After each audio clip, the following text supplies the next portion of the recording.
গভীর নিম্নচাপে পরিণত জাওয়াদ আজ রাতেই আরো শক্তি কমিয়ে নিম্নচাপে পরিণত হবে। এখন ওড়িশা উপকূল ধরে বাংলা দিকে এগোচ্ছে জাওয়াদ। আজ ও কাল দক্ষিণবঙ্গে হালকা থেকে মাঝারি বৃষ্টিপাত চলবে। কলকাতা, হাওড়া, হুগলি, মুর্শিদাবাদ, বীরভূমের কিছু জায়গায় বৃষ্টির সম্ভাবনা রয়েছে। মঙ্গলবার আবহাওয়ার উন্নতি। ক্রমশ শক্তি ক্ষয় জাওয়াদের।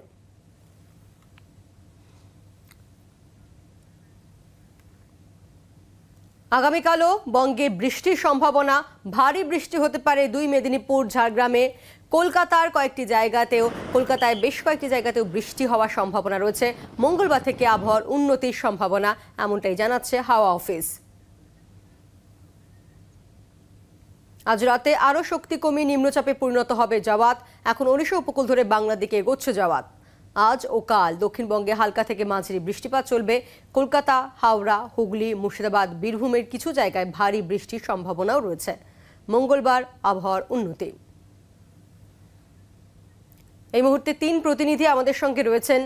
আমাদের সঙ্গে এই মুহূর্তে কারা কারা রয়েছেন আপনাদেরকে জানিয়ে রাখি। দীঘা থেকে আমাদের সঙ্গে রয়েছেন পিয়ালি, এরই পাশাপাশি মন্দারমণি থেকে রয়েছেন কিরণ, এবং বকখালি থেকে রয়েছেন আমাদের অপর প্রতিনিধি কমলক্ষ রয়েছেন।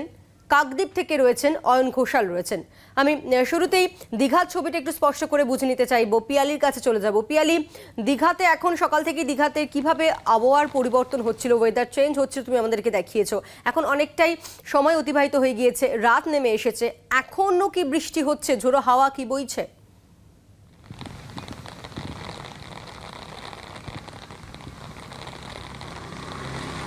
দেখো, হাওয়ার ততটা দাপট নেই, তবে বৃষ্টি কিন্তু লাগাতারভাবেই চলছে। একেবারে কখনো মাঝারি বৃষ্টি হচ্ছে, দুপুরের দিকে বেশ কিছুটা ভারী বৃষ্টিপাত হয়েছে, এবং এখনও কিন্তু বৃষ্টি সেটা চলছে। ফলে দীঘার আমরা বারবার করেই যে ছবি দেখাচ্ছিলাম যে পর্যটকদের কোনোভাবে সমুদ্র সৈকতে ঘিরতে দেওয়া হচ্ছে না। কিন্তু যেটা সবথেকে উদ্বেগজনক প্রশাসনের কাছে, যেটা সন্ধেবেলাতেও যখন কথা হচ্ছিল যেটা জানাচ্ছিলাম, সেটা হচ্ছে যে পূর্ব মেদিনীপুর জেলা প্রশাসনের কাছে যেটা চিন্তা বাড়াচ্ছে, সেটা হচ্ছে গত ইয়াসের সময় আমরা দেখেছিলাম যে যখন ইয়াসের জেরে প্রচুর বাড়িঘর ভেঙে যায়, প্রচুর গ্রাম ক্ষতিগ্রস্ত হয়, কাঁচা বাড়ি ভেঙে পড়েছিল, জল ঢুকে গিয়েছিল। একই সঙ্গে কিন্তু প্রচুর ফসল ক্ষতিগ্রস্ত হয়েছিল, প্রচুর সবজি ক্ষতিগ্রস্ত হয়েছিল।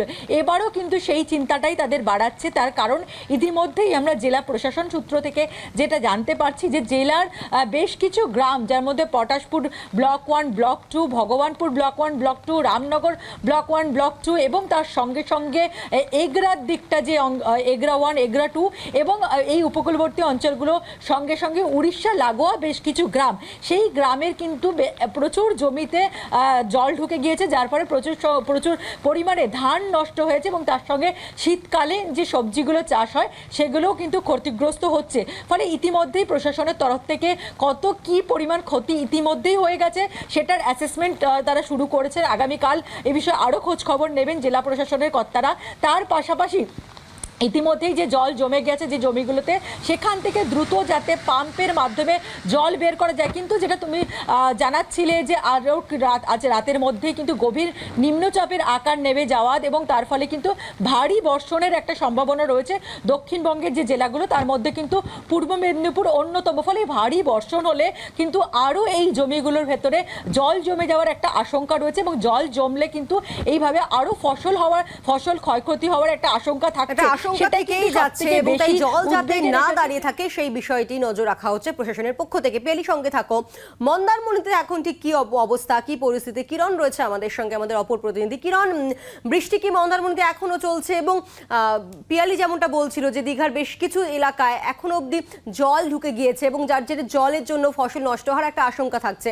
মন্দারমণি জুড়ে সার্বিক কি ছবি এই মুহূর্তে?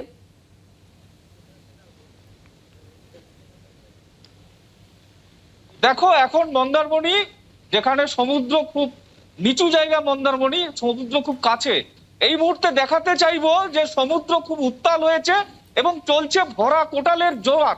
সেই জোয়ারের জল কিন্তু মন্দারমণির যে হোটেলগুলো রয়েছে সেই হোটেলের গার্ডওয়ালে এসে ধাক্কা মারছে, এবং বেশ কিছু জায়গা যেখানে নিচু বাঁধগুলো রয়েছে সেই সব বাঁধে ফাটল দিয়ে জল ঢুকতে শুরু করেছে। জোড়া ফোলা অর্থাৎ যে সমুদ্রের জলোচ্ছ্বাস প্লাস এই যে অনবরত বৃষ্টি হচ্ছে, সেই বৃষ্টির জলে কিন্তু নিচু গ্রামের বেশ কিছু জায়গায় জল উঠে পড়ছে।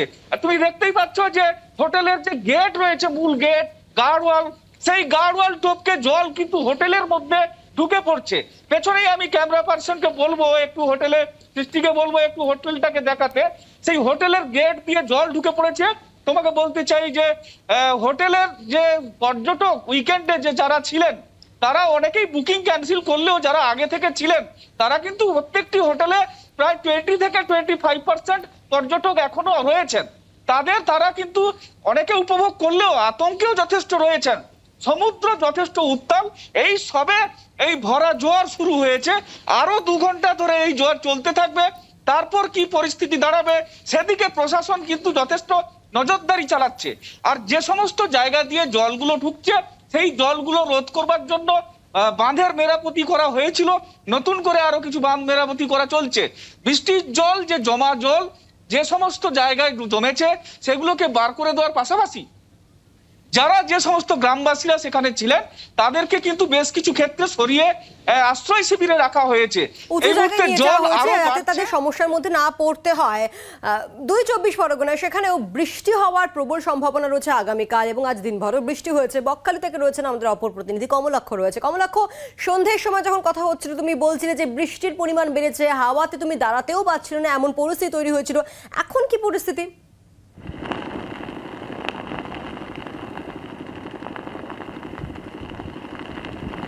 পায়েল, তোমাকে জানিয়ে রাখি, তুমুল বৃষ্টিতে এই মুহূর্তে কার্যত বলা যেতে পারে বকখালি কার্যত উথাল পাথাল বলা যেতে পারে। হাওয়ার তোড়ে এই মুহূর্তে দাঁড়িয়ে থাকার পরিস্থিতি নেই। তুমুল বৃষ্টি চলছে এবং তার সঙ্গে সঙ্গে ঝোড়ো হাওয়ায় কার্যত বিপর্যস্ত বকখালির সমুদ্র তট। আমি তোমাকে দেখাতে চাইব যে বকখালির সমুদ্র দিনভর কার্যত অনেকটাই শান্ত ছিল, সেই বকখালির সমুদ্র এই মুহূর্তে অনেকটাই ফুঁসে উঠেছে এবং যত সময় গড়াচ্ছে ততই যেন হাওয়ার তোড় এবং বৃষ্টির ব্যাপকভাবে বৃষ্টির পরিমাণ যত সময় গড়াচ্ছে ততই সেই বৃষ্টির পরিমাণ বাড়ছে। তুমি দেখতেই পাচ্ছ, কার্যত দাঁড়িয়ে থাকতে পারছি না, এখানে ক্যামেরা নিয়ে কাজ করা কার্যত দুঃসাধ্য হচ্ছে। তার কারণ আমরা একেবারে সমুদ্র লাগোয়া অঞ্চলে, সমুদ্র তট থেকে সমুদ্রের কাছাকাছি অঞ্চলে রয়েছে। এই মুহূর্তে দেখানোর চেষ্টা করছি যে কি পরিমাণ যে শান্ত বকখালি সারা দিন আমরা দেখেছি, সেই বকখালি সমুদ্র কিন্তু রাত 9টার পর চেহারা সম্পূর্ণভাবে বদলে গিয়েছে এবং এই ঢেউয়ের সঙ্গে দীঘার ঢেউয়ের যথেষ্ট ফারাক রয়েছে। তার কারণ বকখালি সমুদ্র তুলনামূলকভাবে অনেকটাই শান্ত থাকে, সেই সমুদ্র এই মুহূর্তে এখন অশান্ত হয়ে উঠেছে সমুদ্র। তুমি যে ছবি আমাদেরকে দেখাচ্ছ বকখালির, কমলাক্ষ আমাদের সঙ্গে থাকো, আমাদের অপর প্রতিনিধি কাকদ্বীপ থেকে রয়েছেন অয়ন ঘোষালও রয়েছে। অয়ন, এখন এই মুহূর্তে কি পরিস্থিতি? কারণ সমুদ্র উত্তাল, যেমনটা বকখালি থেকে আমাদেরকে জানাচ্ছেন আমাদের অপর প্রতিনিধি কমলাক্ষ। অয়ন,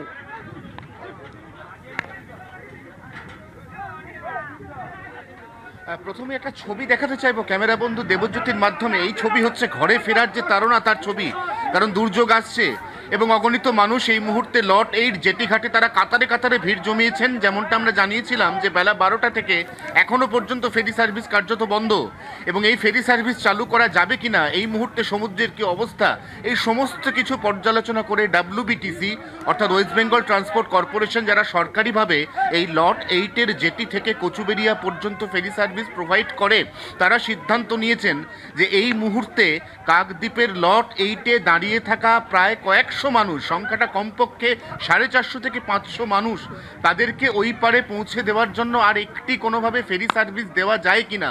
কারণ যে বিপর্যয় আসছে অন্তত প্রবল বর্ষণের মাধ্যমে আজকে মাঝরাত থেকে কালকে ভোর 5টা পর্যন্ত, তাতে এদের অনেকেই যারা সাগরদ্বীপে ফিরবেন, সাগরদ্বীপে তাদের জমি জমা বাড়ি ঘর আত্মীয় স্বজন সমস্ত আটকে রয়েছেন, তাদের কাছে ফেরার যে তাড়না বা তাগিদ, এই তাগিদে কিন্তু এই মুহূর্তে লট 8-এ আমরা একটা উপচে পড়া ভিড় দেখতে পাচ্ছি।